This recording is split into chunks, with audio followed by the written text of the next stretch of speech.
Dear students, किसी भी भाषा को प्रभावशाली और सुंदर बनाने के लिए जैसे हिंदी में हम लोग मुहावरों का, कहावतों का प्रयोग करते हैं, ठीक ऐसे ही इंग्लिश लैंग्वेज में भी हजारों ईडियम्स एंड फ्रेजेज हैं जिनसे हम अपनी लैंग्वेज को जब दूसरों से बातचीत करते हैं तो बहुत ही प्रभावशाली तरीके से हम इन ईडियम्स के यूज से बना सकते हैं। ध्यान दें, ईडियम्स ऐसे शब्दों का एक समूह होता है जिनका जो वर्ड्स जिसमें यूज होते हैं उस ईडियम में, उन शब्दों का कोई लेना देना नहीं होता है, बल्कि उन शब्दों के पीछे कोई ना कोई एक हिडन मीनिंग होता है, कोई ना कोई एक छिपा हुआ भाव होता है, उसे समझना। इसलिए कभी भी ईडियम्स का मीनिंग समझने के लिए जो उस ईडियम में जिन शब्दों का प्रयोग हुआ है उन शब्दों पे मत जाइए, उन शब्दों के पीछे क्या भाव छिपा हुआ है वह समझना चाहिए। इसलिए ईडियम्स एंड फ्रेजेस को एक सिस्टमेटिक तरीके से सीखना ही ज़्यादा फायदेमंद है। आज के इस वीडियो लेसन में मैं आपको उन सभी ईडियम्स की चर्चा करूंगा जो हमारे बाल, हर किसी के सिर पे बाल है, ठीक है, कुछ लोगों के नहीं होते, बॉल्ड जो होते हैं उन बात अलग है। तो हम लोग आज के जो ईडियम्स हैं, ईडियम्स अबाउट हेयर, यानी बालों के बारे में जो अलग अलग तरीके के ईडियम्स बनते हैं, हम उनको सीखेंगे। ये कॉम्पिटिटिव एग्जामिनेशन के दृष्टिकोण से तो इम्पोर्टेंट है ही है, साथ में अगर आप अपनी बातचीत में या राइटिंग में अगर आप कुछ लिखते हैं तो लिखने में भी इनका यूज़ करते हैं। जैसे मान लीजिए आप किसी कॉम्पिटिटिव एग्जामिनेशंस में अपियर हो रहे हैं जहाँ आपको कोई लेटर या ऐसे लिखना है और उनमें आप अगर मुहावरों का यूज करते हैं तो सर्टेनली आप उन लोगों की तुलना में जिन्हें मुहावरे नहीं आते हैं, उन लोगों की तुलना में आपको ज़्यादा मार्क्स मिलेंगे। तो लिखने में, बोलने में इनका यूज आप फ्रीक्वेंटली कर सकते हैं, साथ में कॉम्पिटिटिव एग्जामिनेशंस के लिए भी इम्पोर्टेंट है। तो आइए आज हम लोग सीखते हैं idioms about hair. Idioms about hair, ठीक है। हेयर के थोड़ा ग्रामेटिकल एस्पेक्ट तो है कि जनरली इसका प्लूरल में यूज नहीं किया जाता है, इसलिए इसको हेयर्स नहीं कहते हैं, पर कुछ एक्सेप्शन के तौर पे जरूर अपन यूज कर सकते हैं। अदरवाइज हेयर हम इनको कभी गिन नहीं सकते। तो हम, मेरे सिर पर हेयर्स नहीं है, I have a small hair, not hairs, वो एक ग्रामेटिकल एस्पेक्ट है। तो आइए, पहला एक ईडियम है to get in somebody's hair, यानी अब अगर शब्दों के पीछे जाएंगे तो किन्हीं के बालों में घुसना। इसी का to get in somebody's hair का मतलब होता है टू एनॉय समवन, यानी मान लीजिए कोई व्यक्ति है, मैं अननेसेसरी उससे बार बार बात करूंगा तो उसे चिड़चिड़ाहट हो जाएगी, उसे गुस्सा आ जाएगा, वो अपसेट हो जाएगा। तो किसी व्यक्ति को अपसेट करना, उसको गुस्सा दिलाना, उसको एनॉय करना, चिड़चिड़ा कर देना, झुंझला देना, क्या मीनिंग है? To get in somebody's hair. इसका अपोजिट है टू गेट और keep somebody out of your hair, यानी कहने का मतलब अपने बालों से दूर रखना है। कहने का मतलब कि वो आपको एनॉय नहीं करे, आपको अपसेट नहीं करे, आपको गुस्सा नहीं दिलाए। तो ये इसका अपोजिट है, इसलिए मैंने यहाँ पे लिखा हुआ अपोजिट। ठीक, पहले सेंटेंस देखिए, my neighbour has been getting in my hair a bit recently, कि अभी हाल ही में जो मेरा पड़ोसी है वो मुझे कुछ ज़्यादा ही एनॉय करता है, ज़्यादा ही अपसेट करता है, चिड़चिड़ा करता है, थोड़ा गुस्सा दिला देता है, झुझला देता है। फालतू की बात करके खासतौर से तो अपन यूं ही कह सकते हैं। सेकंड है, देखिए, always keep your kids occupied with study, कि आप अपने बच्चों को हमेशा पढ़ाई में व्यस्त रखें, ऑक्यूपाई रखें, so that they don't get in your hair, ताकि वो आपको गुस्सा नहीं दिलाएं, एनॉय नहीं करें, आपको चिड़चिड़ा में डालें, आपको परेशान न करें। क्यों? कि अगर they are occupied with their study, certainly. अब ये जो दो जो नीचे एग्जाम्पल हैं, ये आपके इसके अपोजिट वाले के एग्जाम्पल हैं। जैसे, My husband takes the kids to the park just to keep them out of my hair while I am cooking, कि मेरे हस्बैंड बच्चों को पास के पार्क में ले जाते हैं। क्यों ले जाते हैं? ताकि वो, मैं जब खाना पका रही हूँ, while I am cooking, वो मुझे बार बार एनॉय नहीं करें, मुझे गुस्सा नहीं दिलाएं, मुझे चिड़चिड़ाएं नहीं, यानी मेरे को अपसेट नहीं करें। ठीक, तो वो मेरे हस्बैंड बच्चों को बाहर ले जाते हैं। और लास्ट है, I got involved in some social work after retirement because it gets me out of my wife's hair. Generally पत्नियों को लेके बहुत चुटकुले बनते हैं, लोग ये जाहिर करने की कोशिश करते हैं कि वो पत्नियों से परेशान है। इसी को लेकर मैंने एक सेंटेंस बनाया है कि रिटायरमेंट के बाद मैं कुछ सामाजिक काम में व्यस्त रहता हूँ, क्यों? क्योंकि इससे मैं अपनी जो वाइफ को गुस्सा देने दिन पर घर पे फालतू में पड़ा रहूँगा, कुछ ना कुछ वाइफ को ऑर्डर चलाता रहूँगा, तो मेरी वाइफ एनॉय हो जाएगी, अपसेट होगी, गुस्सा करेगी। तो उस चीज़ से बचने के लिए मैं अपने आप को सोशल वर्क में इन्वॉल्व रखता हूँ। तो एक बहुत अच्छा ईडियम, कोई आपको बार बार आकर गुस्सा दिलाए, आपके काम में टांग अड़ाए, आपको चिड़चिड़ाहट पैदा कर दे आपके अंदर, तो आप कहते हैं please get out of my hair. ठीक, ये नेक्स्ट है to make somebody's hair stand on and.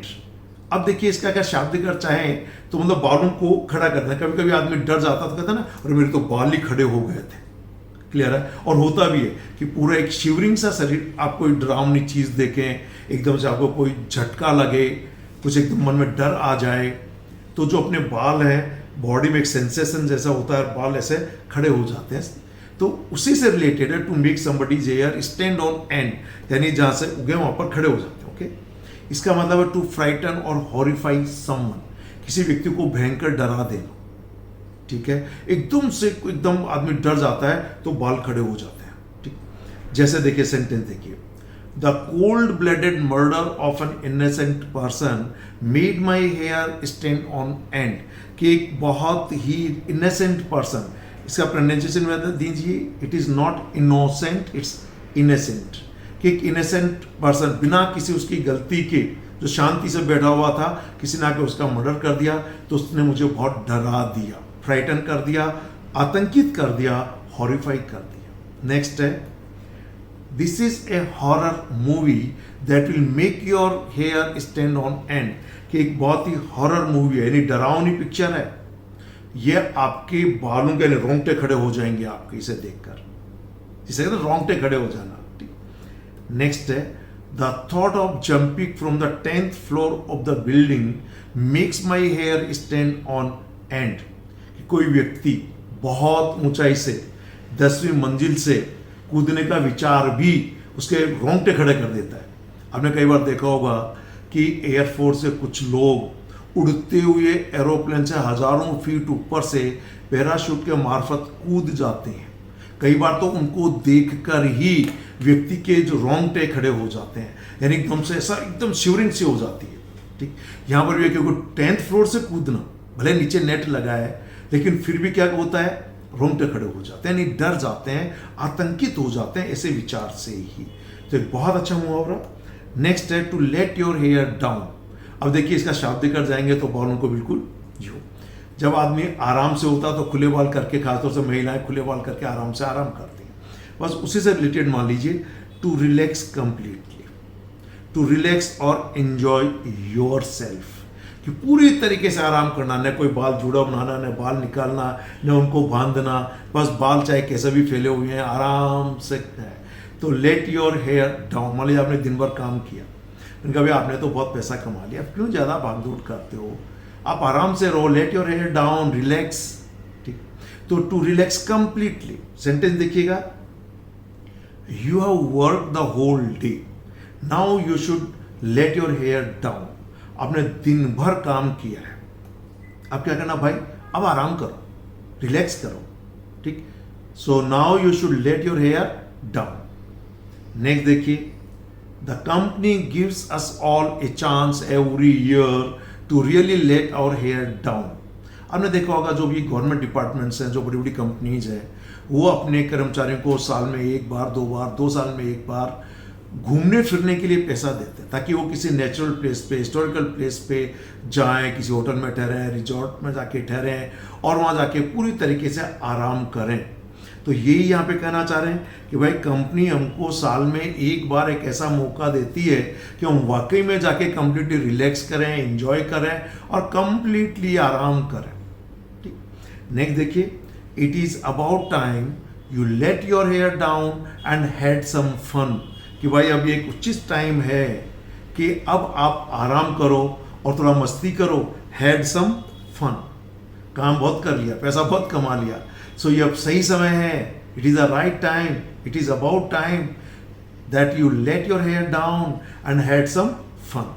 जैसे suppose I am a retired person, I have worked somewhere else, now in my old age I should let my hair down कि मुझे पैसे के पीछे भागना और पड़ांग काम करने के बजाय आराम से रहना चाहिए, रिलैक्स और एंजॉय करना चाहिए अपने आप को। ठीक, सो बहुत अच्छा sentence, to let your hair down, बालों को फैला के आराम से नीचे रहना, ऐसा सब एसोसिएट कर सकते हैं, एसोसिएशन को कह सकते हैं इसको। ठीक, आइए अगला, टू स्प्लिट हेयर्स, हिंदी में से कहते हैं ना बाल की खाल निकालना, यानी किसी भी इश्यू को बहुत बारीकी से उसकी छानबीन करना, एक एक पॉइंट को देखना, खासतौर से जो इम्पोर्टेंट नहीं है, जो छोटे मोटे इश्यूज हैं, जो डिफरेंसेस हैं, उन डिफरेंसेस पर आर्ग्यू करना, टू आर्ग्यू अबाउट, और टू पे टू मच अटेंशन, जरूरत से ज़्यादा ही अनइम्पॉर्टेंट डिटेल्स पर ध्यान देना, जो कुछ डिफरेंसेस है उन पर ध्यान देना,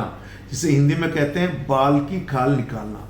यहाँ है स्प्लिट हेयर्स, यानी बाल को भी ऐसे चीर देना। तो क्या बाल को बीच में से ऐसा चीर सकते हैं, स्प्लिट कर सकते हैं क्या? नहीं। तो यहाँ पर है टू स्प्लिट हेयर्स, यानी छोटे मोटे मुद्दों पर भी ज़्यादा बहस करना, हर छोटी छोटी डिटेल पर कुछ ज़्यादा ही ध्यान देना, और कब? जब वो इंपॉर्टेंट नहीं है। सेंटेंस देखिए, पहला, if we start splitting hairs, अगर हमने बाल की खाल निकालना शुरू कर दिया, we would never reach an agreement, तो हम कभी किसी एग्रीमेंट पर पहुंच ही नहीं सकते, क्योंकि कहीं तो थोड़ा बहुत कंप्रोमाइज करना होगा। अगर छोटी छोटी बात पर आर्ग्यूमेंट करेंगे, छोटी छोटी बात पर जरूरत से ज़्यादा ध्यान देंगे, तो कभी एग्रीमेंट पे पहुंच ही नहीं सकते। अगला सेंटेंस देखिए, you might think that I, sorry इसको एम और लगाइए, टाइपिंग एरर है। You might think that I am splitting hairs but I want every detail of the agreement before I sign it. भले ही तुम इसको बाल की खाल निकालना समझ लो, लेकिन मैं एग्रीमेंट को साइन करूं उससे पहले मुझे उसकी एक एक डिटेल चाहिए। एग्रीमेंट में जो भी उसकी टर्म्स एंड कंडीशंस है, उन सारी, चाहे वो इंपॉर्टेंट हो चाहे इंपॉर्टेंट नहीं हो, मुझे वो सारी डिटेल चाहिए साइन करने से पहले। भले आप इसको कह सकते हो कि मैं बाल की खाल निकाल रहा हूं, आई एम स्प्लिटिंग हेयर्स, और ये प्लूरल में यूज होगा, क्लियर। और एक हम कभी कभी कर देते हैं हेयर स्प्लिटिंग, एक नाउन के रूप में यूज कर देते हैं, जैसे I don't have much patience with all this legal hair splitting. मान लो कोई भी कानूनी दांव पेच, हर छोटे में इसका ऐसा हो जाएगा, ऐसा होगा तो ऐसा हो जाएगा, भाई मेरे में इतना धैर्य नहीं है कि मैं इन सारी कानूनी जो हेयर स्प्लिटिंग है, कानूनी रूप में जो इसका बाल से खाल निकाल रहे हो, इसको सुनने का मेरे में पेशेंस नहीं है, क्लियर। अच्छा मुहावरा है बोलचाल के दृष्टिकोण से, लिखने दृष्टिकोण से, अच्छा लिटरेचर पढ़ेंगे तो भी यूज होता है, और competitive examination point of view से तो इम्पोर्टेंट है ही। ठीक, आइए अगला देखते हैं। और अगला, to make somebody's hair curl. Curl का मतलब होता है ना ऐसे गुच्छेदार बाल बना देना। कुछ लोगों के कर्ली हेयर होते हैं, ठीक है।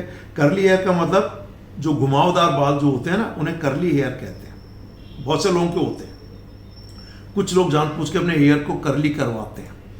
तो मीनिंग है to make somebody's hair curl, किसी के बालों को कर्ल कर देना, गुच्छेदार बना देना। मीनिंग है something that is disturbing, shocking और फ्राइटनिंग, यानी कोई ऐसी चीज जो बहुत ही डिस्टर्ब कर देती है इंसान को, बहुत ही शॉकिंग है उसके लिए, और बहुत ही फ्राइटनिंग है, ड्रामनिंग भी है। या फिर कह सकते हैं समथिंग दैट शॉक्स और disturbs somebody, means to shock और डिस्टर्ब समबडी, किसी व्यक्ति को एकदम से शॉक में डाल देना, डिस्टर्ब कर देना। जैसे कि सेंटेंस देखिए, this is such a horrible story that would make your hair curl. ये एक ऐसी भयंकर कहानी है जो आपके, जो कहना कि it will make your hair curl, तो आपके बालों को कर्ल कर देगा। क्यों? कि ये बहुत ही हॉरिबल है, बहुत ही भयानक है। इट मीन्स ये डिस्टर्बिंग है दिमाग को, शॉकिंग हो सकती है, फ्राइटनिंग हो सकती है। ऐसे देखिए आजकल जो ज़्यादातर फिल्म्स और जो सीरियल्स आ रहे हैं उनमें बहुत वायलेंस दिखाया जाता है, बहुत ऑब्सेनिटी होती है, यानी सेक्स से रिलेटेड बहुत फालतू की चीज़ें दिखाई जाती हैं।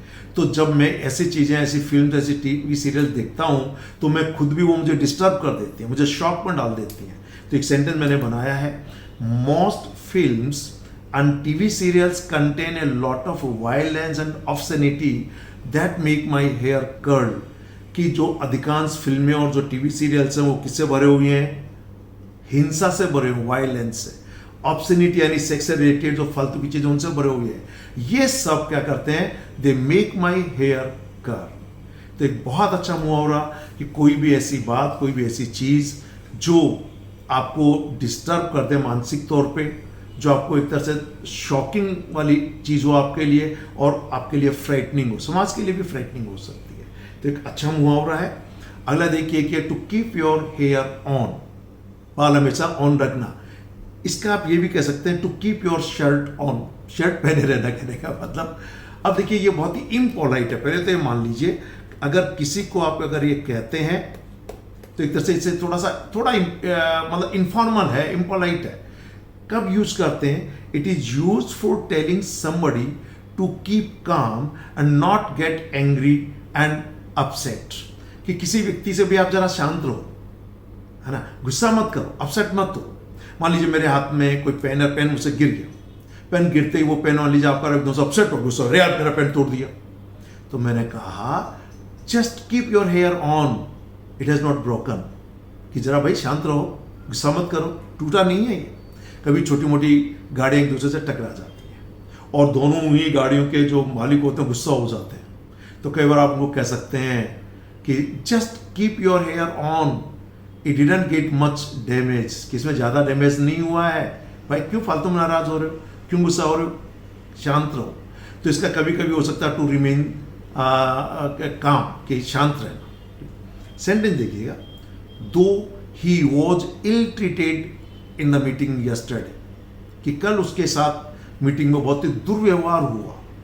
ही केप्ट हिज हेयर ऑन, लेकिन फिर भी उसने क्या किया, शांत बना रहा। He kept calm, he didn't get angry, he didn't get upset. हालांकि उसके साथ क्या हुआ, he was ill treated by some people in the meeting yesterday. और जब किसी के साथ दुर्व्यवहार होता है तो जनरली क्या हो जाता है, लोग गुस्सा हो जाते हैं, ठीक है, और अपनी जो कामनेस उसे खो देते हैं।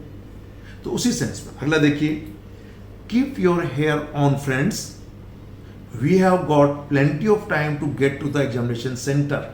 मान लीजिए आपका एग्जामिनेशन सेंटर यहाँ से 10 किलोमीटर दूर है, किसी कारण से आप लेट हो गए, अब सारे लोग की शांति चली गई, और यार कैसे पहुंचेंगे, एग्जाम है, तो अपसेट हो जाते हैं वो लोग। तो उसी के लिए कहा कीप योर शर्ट ऑन और keep your hair on friends, we have got plenty of time to get to the examination centre. भाई अभी तो एग्जामिनेशन सेंटर पहुंचने में मतलब बहुत टाइम है, क्यों गुस्सा हो रहे हो, शांत बने रहो। तो ये थोड़ा कहने में इम्पोलाइट है, थोड़ा इनफॉर्मल है, इसलिए अपने दोस्तों में तो कह सकते हैं, पर जहाँ फॉर्मल सिचुएशन हो तो वहाँ पर हमें इसका यूज नहीं करना चाहिए। ठीक, बहुत अच्छा मुहावरा है। आइए अगला है ए हेयर्स ब्रेड्थ। ब्रेड्थ का मतलब क्या होती है, चौड़ाई, और हेयर कितना होता है, अगर जो भी है बहुत बारीक होता है, ठीक है। तो इसी के बारे में कहा कि बाल जितनी करना चाहिए दूरी या चौड़ाई, तो ए स्मॉल डिस्टेंस, बहुत कम दूरी पर, और अमाउंट। जैसे एक सेंटेंस देखिए, Chinese forces are within a hair's breadth of our border, कि जो चाइना की जो सेनाएं हैं वो हमारे बॉर्डर से इतनी दूरी पर हैं जितने की एक बाल की जो चौड़ाई होती है। और बाल की चौड़ाई कितनी होती है, कहने का मतलब यह है कि जो चाइनीज फोर्सेस वो हमारे बॉर्डर के बहुत ही नज़दीक है। और आपने अरुणाचल प्रदेश में, लद्दाख में, गलवान घाटी में आपने देखा कि वो अपने बॉर्डर के पास उन्होंने अपने बंकर्स बना लिए हैं। तो उसी को लेके मैंने ये एक सेंटेंस यहाँ पर बनाया है। अगला सेंटेंस देखिए, the thieves were a hair's breadth away from getting caught, कि जो चोर थे वो पकड़े जाने से बहुत ही कम दूरी पे रह गए थे, यानी पकड़े ही जाने वाले थे, ये मान लीजिए कुल इतनी दूरी पे थे जितने की बाल की चौड़ाई होती है। तो एक बहुत अच्छा मुहावरा आप लोगों ने यहाँ पर देखा। और लास्ट आज का एक मुहावरा है a bad hair day. Hindi में इसे हम कह सकते हैं मनहूस दिन। मनहूस दिन, जहाँ ऐसा लगता है कि ऐसा दिन सब कुछ होने वाला, वो गलत ही गलत होने वाला है, कुछ खराब ही खराब होने वाला है, कुछ अपशकुन ही अपशकुन दिखाई दे रहा है, तो मनहूस दिन कह सकते हैं। जैसे a day when everything seems to go wrong, एक ऐसा दिन जहाँ लगता है सब कुछ गड़बड़ ही गड़बड़ हो रहा है, सब कुछ गलत ही गलत हो रहा है, सब कुछ उल्टा ही उल्टा हो रहा है, जैसे एक सेंटेंस देखिए जो यहाँ पे मैंने लिखा हुआ है, I am having a bit of a bad hair day. आज का दिन मुझे लगता है कुछ ज़्यादा ही मेरे लिए खराब हो रहा है। I met with an accident in the morning, सुबह मेरा एक्सीडेंट हो गया। Lost my purse in the evening, और शाम को मेरा पर्स खो गया। अगर किसी का एक्सीडेंट हो जाए, उसका पर्स खो जाए शाम को, तो क्या कहेगा, यार आज का दिन तो बहुत ही खराब रहा। ठीक है, तो दिन का खराब होना या मनहूस होना, ये आपके सामने था हियर के बारे में। फिर मैं कहना चाहूँगा, यदि आप अपनी इंग्लिश लैंग्वेज को, if you want to decorate your English language, then you have to acquire good command और idioms and phrases, and you must also learn some proverbs or sayings, because proverbs, sayings and idiom phrases make our language very influential, very impressive, and it's influence the people like anything. Remember, with powerful language you can move the heart of the people. आप कहना चाहिए ना कि लोगों के दिल पे राज कर सकते हैं। इसलिए आप जितना समय अपनी लैंग्वेज को इम्प्रूव करने के लिए देंगे, ये एफर्ट्स और ये आपका इन्वेस्टमेंट और money will never go waste, कभी खराब नहीं जाएगा।